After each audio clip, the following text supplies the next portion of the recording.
नमस्कार दोस्तों, एक बार फिर से आप सभी का हार्दिक स्वागत करता हूं आपके अपने यूट्यूब चैनल रेवत राज मैथमेटिक्स में।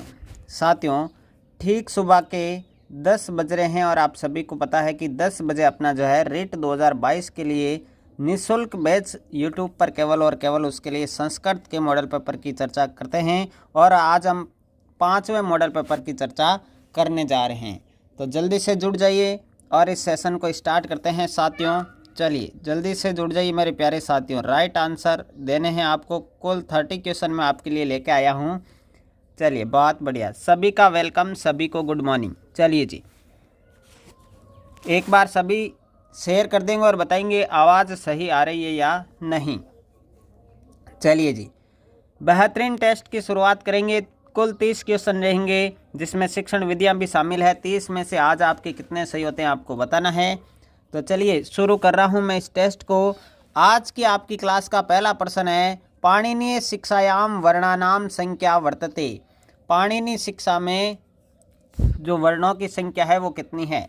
पहला ऑप्शन है 63 या 64, दूसरा है 40 या 50, 32 या 33 या 26 या 27। बताइए राइट आंसर क्या रहेगा। पाणिनि शिक्षा में वर्णों की संख्या कितनी है, जल्दी से राइट आंसर करेंगे सारे के सारे साथी। चलिए जी,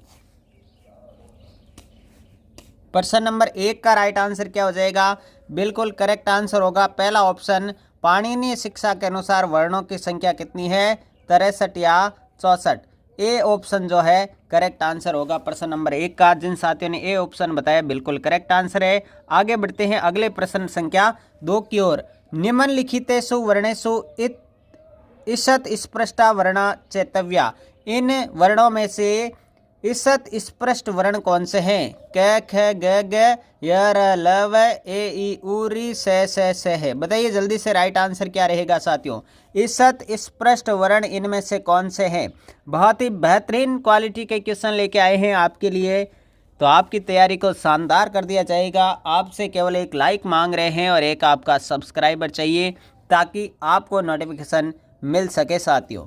चलिए राइट आंसर किसके साथ जाएगा। बहुत बढ़िया बहुत बढ़िया। दूसरे प्रश्न का राइट आंसर हो जाएगा मेरे प्यारे साथियों ऑप्शन नंबर बी। य र ल व ये ईषत् स्पष्ट वर्ण है, तो बी ऑप्शन करेक्ट आंसर रहेगा। जिन साथियों ने बी ऑप्शन सेलेक्ट किया बिल्कुल करेक्ट आंसर है। बढ़ते हैं प्रश्न संख्या 3 की ओर। विधेव इत्यस्य पदस्य संधि विच्छेद भवति। विधेव का संधि विच्छेद आपको करना है। चलिए, विद्या प्लस इव, विद्य प्लस एव, विद्या प्लस एव या विद्य प्लस एव। बताइए राइट आंसर किसके साथ जाएगा दोस्तों। प्रश्न संख्या 3 आपकी स्क्रीन पर है मेरे प्यारे साथियों। राइट आंसर आपको क्लिक करना है, जल्दी से बताइए। जी हाँ, तीसरे प्रश्न का राइट आंसर क्या हो जाएगा। बिल्कुल ऑप्शन नंबर सी यहाँ पर राइट आंसर जाएगा। विद्या प्लस एव विद्येव बनेगा। सी ऑप्शन करेक्ट आंसर है तीसरे प्रश्न का दोस्तों। तो चलिए दोस्तों आगे बढ़ते हैं प्रश्न नंबर 4 की ओर। चौथा प्रश्न है, लाकृति इत्यस्य संधि विच्छेद करणीय। लाकृति का संधि विच्छेद आपको करना है मेरे प्यारे दोस्तों। राइट आंसर क्या रहेगा। देखिए ऑप्शनों में कुछ गड़बड़ लग रही है, मैं इनको सही कर देता हूँ। यहाँ री प्लस आकृति है, ये ध्यान रखना है। और यहाँ पर ला प्लस आकृति बिल्कुल सही है और ले प्लस आकृति। अब सारे ऑप्शन सही है। बताइए राइट आंसर किसके साथ जाएगा। लाकृति का आपको संधि विच्छेद करना है। 4 विकल्प आपकी स्क्रीन पर है साथियों। मेरे प्यारे साथियों राइट आंसर किसके साथ जाएगा जल्दी से बता दीजिए। लाकृति का संधि विच्छेद क्या हो जाएगा। बिल्कुल राइट आंसर किसके साथ जाएगा दोस्तों। राइट आंसर ये नहीं है, ध्यान रखिए, ये थोड़ा सा मिसप्रिंट है, क्वेश्चन भी मिसप्रिंट था। ली प्लस आकृति क्या बनेगा साथियों। ली प्लस आकृति बनेगा। यहाँ पर राइट आंसर क्या रहेगा, ऑप्शन नंबर बी रहेगा। बिल्कुल जिन साथियों ने बी ऑप्शन बताया करेक्ट आंसर है प्रश्न नंबर 4 का। आगे बढ़ते हैं प्रश्न नंबर 5 की ओर। क्रुद्ध दुहो रूपृष्टियो संज्ञा भवति। देखिए ये सूत्र आपने पढ़ा होगा कारकों में। क्रुद्ध दुहो रूप सृष्टियो संज्ञा भवति, इसकी क्या संज्ञा, कौन सी संज्ञा होती है। क्रम संज्ञा, अधिकरण संज्ञा, करण संज्ञा या संप्रदान संज्ञा। बिल्कुल इजी क्वेश्चन मान सकते हैं। बताइए राइट आंसर क्या रहेगा मेरे प्यारे साथियों। इस प्रश्न का राइट आंसर क्या बनेगा जल्दी से कमेंट करेंगे। तो साथियों 5वें प्रश्न का राइट आंसर बन जाएगा कि इसकी क्रम संज्ञा होती है। क्रम संज्ञा का मतलब द्वितीय विभक्ति लगती है। द्वितीय विभक्ति जब उपसर्ग आ जाता है क्रुद्ध धातु से पहले, तब ए ऑप्शन आपका करेक्ट आंसर रहेगा। आगे बढ़ते हैं प्रश्न नंबर 6 की ओर। प्रथमा विभक्ति कस्मिन् अर्थे भवति। प्रथमा विभक्ति किस अर्थ में लगती है? उपमार्थे, कारणार्थे, लिंग परिमाण वचन मात्रे या परिभाषार्थे। बताइए राइट आंसर क्या रहेगा साथियों। प्रश्न संख्या 6 का राइट आंसर आपको कमेंट बॉक्स में कमेंट करना है। सभी साथियों को लाइक शेयर करना है। चैनल पर पहली बार आए हैं तो सब्सक्राइब जरूर कर लें। डेली क्लासेस निःशुल्क आपके लिए लेकर आई हैं। तो राइट आंसर जाएगा लिंग परिमाण वचन मात्रे। ये सूत्र भी पढ़ा होगा आपने प्रथमा विभक्ति में। सी ऑप्शन जिस बहन ने बताया बिल्कुल करेक्ट आंसर है। आगे बढ़ते हैं प्रश्न संख्या 7 की ओर। कंठे काल है कस्यो उदाहरणम स्यात्। कंठ है काल है किस समास का उदाहरण है?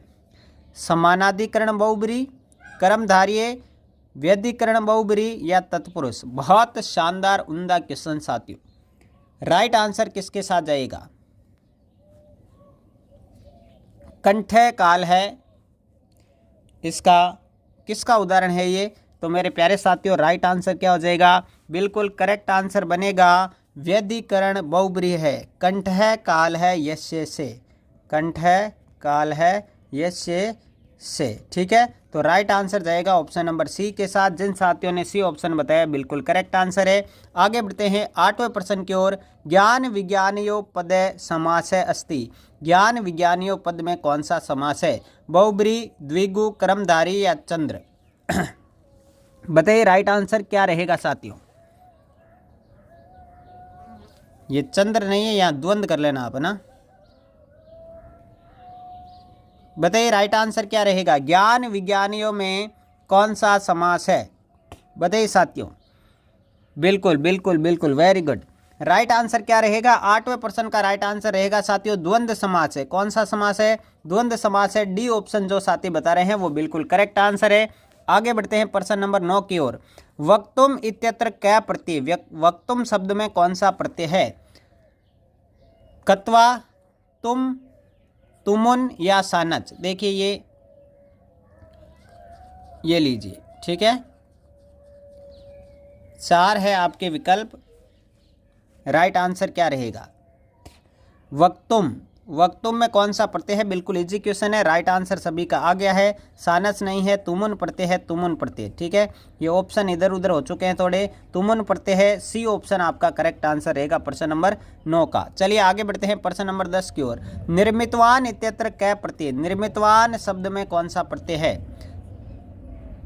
सत्री, सानच, कत्वतु या णउल। 4 विकल्प आपके सामने है साथियों। निर्मितवान शब्द में कौन सा प्रत्यय है ये बताना है आप सभी को कमेंट बॉक्स में कमेंट करके। प्रश्न नंबर 10 में राइट आंसर क्या बनेगा जल्दी से बताएंगे। चलिए जी, प्रश्न नंबर 10 का राइट आंसर क्या बनेगा मेरे प्यारे साथियों? जल्दी से कमेंट करेंगे सभी लोग एक साथ। चलिए बहुत बढ़िया। प्रश्न नंबर 10 का राइट आंसर क्या हो जाएगा साथियों? कत्वतु प्रत्यय है निर्मितवान में। सी ऑप्शन जिन साथियों ने बताया है बिल्कुल करेक्ट आंसर है। आगे बढ़ते हैं प्रश्न नंबर 11 की ओर। देखिए 11वां क्या है? पितृशब्दस्य द्वितीय विभक्ति बहुवचन रूपम अस्ति। पितृ शब्द का द्वितीय विभक्ति का बहुवचन रूप क्या बनेगा? 4 विकल्प आपके सामने हैं। ये लीजिए, ये एक ही है, यहाँ पर ध्यान रखना है पहला ऑप्शन में। चलिए ऑप्शन मैंने सही कर दिए हैं। पितृ शब्द से द्वितीय विभक्ति बहुवचन रूपम अस्ति। संस्कृत है तो प्रिंट में भी थोड़ा मिस्टेक हो जाता है। राइट आंसर क्या बनेगा आप सभी लोग बताएंगे। राइट आंसर जाएगा ऑप्शन नंबर बी के साथ। पितृन रूप बनेगा बी ऑप्शन करेक्ट आंसर। देखिए पितृन में ये इस प्रकार से, ठीक है, री बड़ी आएगी तो पितृन बनेगा बी ऑप्शन करेक्ट आंसर है। आगे बढ़ते हैं प्रश्न नंबर 12 की ओर। लता शब्द से स्त्रीलिंग चतुर्थी एक वचन का रूप क्या है? लता शब्द का स्त्रीलिंग में चतुर्थी एक वचन का रूप क्या बनेगा? लतैया, लतायई, लतायाह या लताया। बताइए राइट आंसर क्या रहेगा। प्रश्न नंबर 12 का राइट आंसर बताना है आप सभी को। तो मेरे प्यारे साथियों 12वें का राइट आंसर क्या बनेगा? बिल्कुल करेक्ट आंसर हो जाएगा साथियों क्या?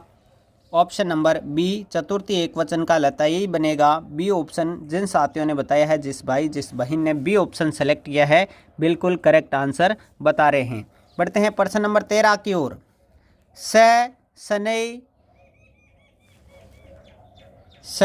शनै चरति इत्यत्र अव्यय से अर्थ अस्ति। ठीक है, यहाँ पर शनै जो अव्यय लगा हुआ है, शनै क्या है, ये अव्यय है। क्या है साथियों, अव्यय। इसका अर्थ आपको बताना है। मंद गत्या, लघु गत्या, दीर्घ गत्या या मंद्र गत्या। बताइए राइट आंसर किसके साथ जाएगा। शनै अव्यय का अर्थ आपसे पूछा गया है, एक वाक्य में इसका प्रयोग किया गया है और अर्थ पूछा है कि इसका अर्थ क्या रहेगा दोस्तों। तो मेरे प्यारे साथियों, शनै का अर्थ आप सभी को आना चाहिए मंद गत्या यानी धीमी गति से। ऑप्शन नंबर ए आपका करेक्ट आंसर बनेगा प्रश्न नंबर 13 का। आगे बढ़ते हैं 14वें प्रश्न की ओर। वह गुरु से प्रश्न पूछता है, इत्यस्य वाक्य से संस्कृतेन अनुवाद कुरुत। वह गुरु से प्रश्न पूछता है, इसका आपको संस्कृत में अनुवाद करना है। 4 विकल्प आपको टाइम दे रहा हूं, ध्यानपूर्वक पढ़िए और बताइए राइट आंसर क्या बनेगा।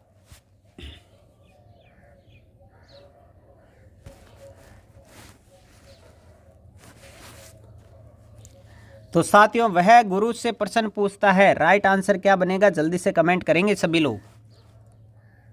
जी हाँ, वेरी गुड।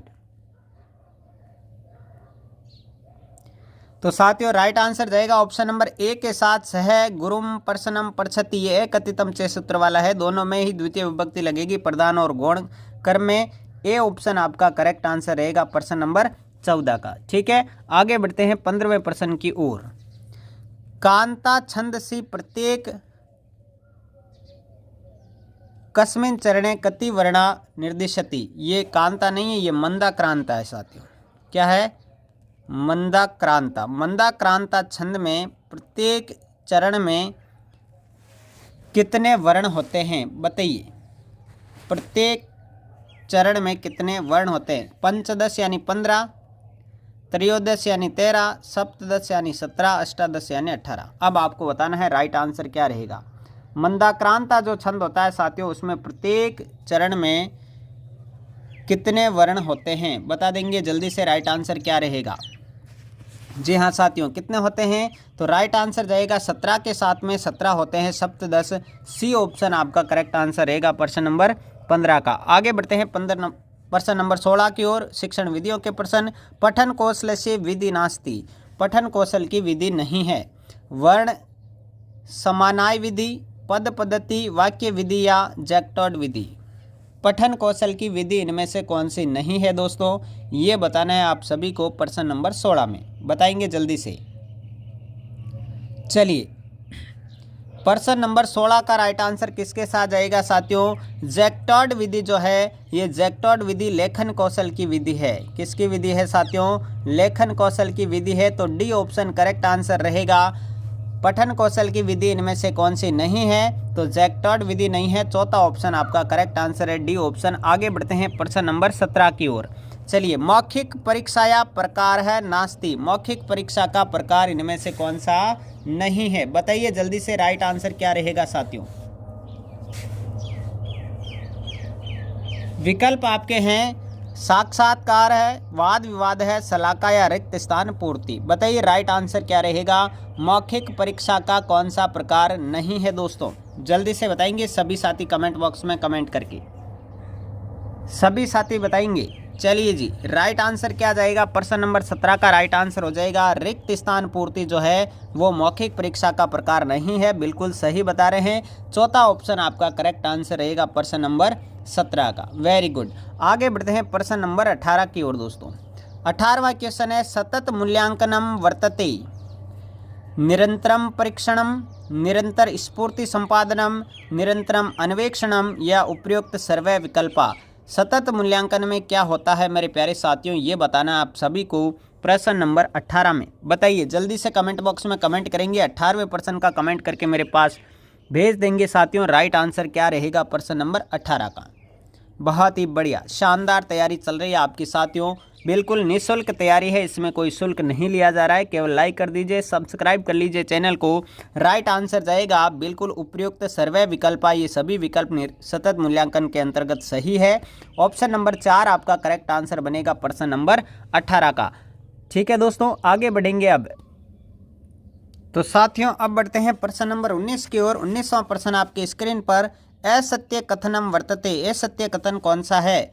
रसानुभूति पद्य शिक्षणे, विचार विश्लेषणात्मक प्रश्न गद्य शिक्षणे, सौंदर्य अनुभूति प्रश्न अनुवाद शिक्षणे, चरित्र चित्रण प्रश्न नाटक शिक्षणे। चलिए इनमें से असत्य कथन कौन सा है मेरे प्यारे साथियों, ये सेलेक्ट करना है आपको प्रश्न नंबर 19 में। तो मेरे प्यारे साथियों 19वें का राइट आंसर जल्दी से कमेंट बॉक्स में कमेंट करेंगे। बिल्कुल वेरी गुड। राइट आंसर क्या रहेगा? सौंदर्य अनुभूति जो प्रश्न होते हैं वो आपके पद्य शिक्षण के अंतर्गत आते हैं। सौंदर्य अनुभूति, रस अनुभूति, ये सारे प्रश्न जो है पद्य शिक्षण में आते हैं, अनुवाद शिक्षण में नहीं आते हैं। तो तीसरा असत्य, इसलिए तीसरा ऑप्शन करेक्ट आंसर हो जाएगा यहाँ पर प्रश्न नंबर 19 का। जिन्होंने भी तीसरा बताया बिल्कुल करेक्ट है। आगे बढ़ते हैं प्रश्न नंबर 20 की ओर। संगणकम वर्तते। संगणक जो है वो किस प्रकार की सहायक सामग्री है? दृश्य साधनम, श्रव्य साधनम, दृश्य श्रव्य साधनम या न किमपि। राइट आंसर क्या रहेगा दोस्तों, जल्दी से बताएंगे। संगणक जो है वो किस प्रकार की सामग्री है? तो मेरे प्यारे दोस्तों संगणक जो है वो आपकी दृश्य श्रव्य साधन है। दृश्य श्रव्य साधन ऑप्शन नंबर 3 जो है वो आपका करेक्ट आंसर बनेगा। संगणक दृश्य श्रव्य साधन की कैटेगरी में आएगा। जिस बहन ने तीसरा विकल्प चुना है बिल्कुल सही आंसर बता पा रहे हैं। प्रश्न नंबर 21 देखिए। व्याकरण शिक्षण से प्रमुखम उद्देश्यम वर्तते। व्याकरण शिक्षण का प्रमुख उद्देश्य क्या है? भाषा ज्ञानम, द्विभाषा ज्ञानम, रसानुभूति या सौंदर्य अनुभूति। बिल्कुल सोच समझ के बता दीजिए राइट आंसर क्या जाएगा मेरे प्यारे दोस्तों। जल्दी से कमेंट करेंगे सभी साथी। राइट आंसर क्या जाएगा प्रश्न नंबर 21 का। बहुत बढ़िया, शानदार तैयारी साथियों। चलिए जी, प्रश्न नंबर 21 का राइट आंसर क्या रहेगा बताइए साथियों। जी हाँ, 21वें प्रश्न का राइट आंसर क्या हो जाएगा? तो व्याकरण शिक्षण का प्रमुख उद्देश्य भाषा का ज्ञान करवाना, भाषा ज्ञानम होता है। पहला ऑप्शन करेक्ट आंसर है। जिन साथियों ने ऑप्शन नंबर 1 को चुना है बिल्कुल करेक्ट आंसर है। इससे पहले 7 बजे जो मॉडल पेपर मनोविज्ञान का वो नहीं देखा है तो देख लेना अभी जाकर के। प्रश्न नंबर 22 देखिए। अंतिम ग्रहण कौशलम वर्तते। अंतिम ग्रहण कौशल कौन सा है? चलिए बताइए राइट आंसर क्या रहेगा। अंतिम ग्रहण कौशल कौन सा है मेरे प्यारे साथियों? राइट आंसर किसके साथ जाएगा? अंतिम ग्रहण कौशल कौन सा है जल्दी से बताएंगे सभी साथी। श्रवणम, भाषणम, पठनम, लेखनम, 4 विकल्प आपके सामने अवेलेबल है। बता दीजिए राइट आंसर क्या रहेगा। तो दोस्तों इसका राइट आंसर क्या रहेगा? अंतिम ग्रहण कौशल कौन सा है? बिल्कुल राइट आंसर जाएगा पठन के साथ। तीसरा ऑप्शन करेक्ट आंसर रहेगा। देखिए एक तो ग्रहण कौशल होता है और एक होता है अभिव्यक्ति कौशल। ठीक है, तो ग्रहण कौशल में क्या क्या आएगा? ग्रहण कौशल में नंबर 1 पे श्रवणम आएगा और नंबर 2 पे आएगा पठनम। एक तो सुनकर ग्रहण करना, एक पढ़कर ग्रहण करना। अभिव्यक्ति में आएगा नंबर 1 पर भाषणम, बोलकर अभिव्यक्ति प्रदान करना, और नंबर 2 पर आएगा लेखनम। तो यहाँ पर आपसे सवाल क्या पूछा गया है? सवाल पूछा गया है ग्रहण कौशल में अंतिम कौशल कौन सा है? तो पठन है नंबर 2 पर। तीसरा ऑप्शन जाएगा राइट आंसर प्रश्न नंबर 22 का। समझ में आ गया होगा दोस्तों। आगे बढ़ते हैं प्रश्न नंबर 23 की ओर। मूल्यांकन से गुण है नास्ति। मूल्यांकन का गुण नहीं है। वैधता, विश्वसनीयता, सीमितता या उपयोगिता। बताइए राइट आंसर। बिल्कुल इजी क्वेश्चन साथियों। जल्दी से कमेंट बॉक्स में कमेंट कर देंगे सभी साथी। बहुत बढ़िया साथियों। मूल्यांकन का गुण नहीं है, कौन सा नहीं है साथियों? राइट आंसर किसके साथ जाएगा? मूल्यांकन का गुण कौन सा नहीं है? तो राइट आंसर जाएगा बिल्कुल ऑप्शन नंबर सी के साथ। सीमितता जो है वो मूल्यांकन का गुण नहीं है साथियों। सी ऑप्शन आपका करेक्ट आंसर रहेगा प्रश्न नंबर 23 का। 23वें में जिन्होंने सी बताया है बिल्कुल करेक्ट आंसर है। आगे बढ़ते हैं प्रश्न नंबर 24 की ओर। देखिए भाषा शिक्षण से सिद्धांत है नास्ति। भाषा शिक्षण का सिद्धांत कौन सा नहीं है? बिल्कुल ऑप्शन देखिए। सहभागिता या सिद्धांत है, अनुपातस्य सिद्धांत है, अरुचय सिद्धांत है या अभ्यासस्य सिद्धांत है। भाषा शिक्षण का सिद्धांत इनमें से कौन सा नहीं है ये बताना है आपको प्रश्न नंबर 24 के अंदर। बताइए जल्दी से।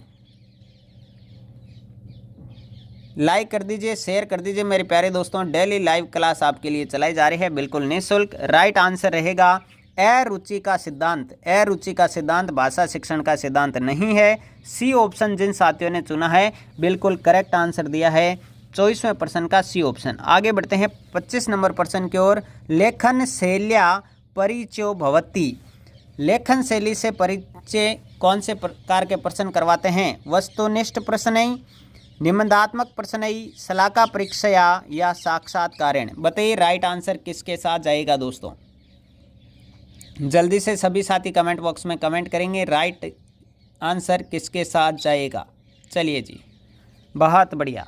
लेखन शैली से परिचित कौन से प्रश्न कराते हैं? निबंधात्मक प्रश्न करवाते हैं बिल्कुल। दूसरा ऑप्शन जिन साथियों ने सेलेक्ट किया है प्रश्न नंबर 25 का ऑप्शन नंबर 2 जो है वो आपका करेक्ट आंसर रहेगा। प्रश्न नंबर 26 की ओर बढ़ते हैं साथियों। 26वां प्रश्न आपकी स्क्रीन पर। प्रश्न उद्देश्यो असत्य मेलनम वर्तते। एक तरफ आपको प्रश्न दिए गए हैं, दूसरी तरफ उनके उद्देश्य दिए गए हैं, आपको असत्य छांटना है। बताइए राइट आंसर क्या रहेगा? अन्वेषण प्रधान प्रश्न, ज्ञानस्य दृढ़ीकरणम, श्यामपट प्रश्न, लेखन कौशल विकास, प्रश्नोत्तर कौशल प्रश्न, अभिव्यक्ति, प्रवाह कौशल प्रश्न, पूर्व ज्ञान परीक्षण। बताइए राइट आंसर क्या रहेगा? असत्य इनमें से कौन सा रहेगा ये बताना है आपको। चलिए जी, बहुत बढ़िया। तो मेरे प्यारे दोस्तों राइट आंसर क्या बनेगा जल्दी से बताएंगे सभी साथी। एक साथ कमेंट बॉक्स में कमेंट करेंगे तो राइट आंसर जाएगा प्रवाह कौशल प्रश्न का उद्देश्य पूर्व ज्ञान परीक्षण नहीं है। पूर्व ज्ञान परीक्षण तो प्रस्तावना कौशल का उद्देश्य रहता है। किसका रहता है? प्रस्तावना कौशल प्रश्न का रहता है। डी ऑप्शन जाएगा करेक्ट आंसर प्रश्न नंबर 26 का। जिन्होंने भी डी बताया बिल्कुल करेक्ट है। आगे बढ़ते हैं 27वें प्रश्न की ओर। नाटक शिक्षण से उद्देश्यम वर्तते। नाटक शिक्षण का उद्देश्य क्या है? संस्कार शिक्षणम, चरित्र शिक्षणम, संस्कृति ज्ञानम या सर्वे विकल्पा। बताइए राइट आंसर क्या रहेगा?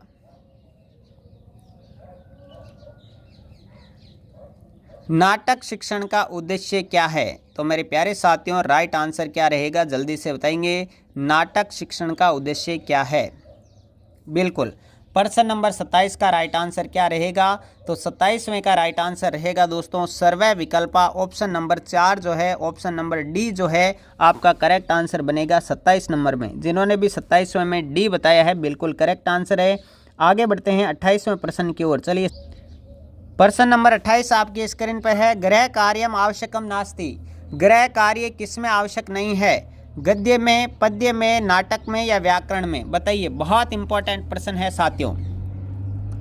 गृह कार्य आवश्यक नहीं है तो गृह कार्य किस में आवश्यक नहीं है मेरे प्यारे साथियों ये बताना है आपको 28वें में। तो गृह कार्य जो है नाटक शिक्षण में आवश्यक नहीं है। गृह कार्य की कोई आवश्यकता नहीं है। सी ऑप्शन जिन साथियों ने चुना है बिल्कुल करेक्ट आंसर है। 28 में सी ऑप्शन बिल्कुल आपका राइट आंसर माना जाएगा। आगे बढ़ते हैं प्रश्न नंबर 29 की ओर। स्मरणोपरि बलम दिएते। स्मरण पर कौन सी विधि बल देती है? विकल्प सुन लीजिए। पाठशाला विदो, व्याकरण भंडारकर विदो, पाठ्य पुस्तक विदो या प्रत्यक्ष विदो। स्मरण पर कौन सी विधि बल देती है ये बताना है आपको प्रश्न नंबर 29 में। तो मेरे प्यारे साथियों 29वें का राइट आंसर क्या रहेगा? बिल्कुल राइट आंसर रहेगा आपका पाठशाला विधि जो है वो स्मरण पर बल देती है। कंठस्थता यातु विद्या हमने पढ़ा था। पहला ऑप्शन आपका करेक्ट आंसर रहेगा प्रश्न नंबर 29 का। आज की टेस्ट का अंतिम प्रश्न श्रेष्ठ अनुवाद है वर्तते। श्रेष्ठ अनुवाद कौन सा है? अक्षरों अनुवाद है, तथ्य अनुवाद है, मर्मा अनुवाद है या छाया अनुवाद है? अनुवाद 3 प्रकार के होते हैं, उनमें से श्रेष्ठ कौन सा है ये बताना है मेरे प्यारे साथियों आपको। जल्दी से कमेंट बॉक्स में कमेंट करके राइट आंसर किसके साथ जाएगा जल्दी से कमेंट बॉक्स में कमेंट करेंगे।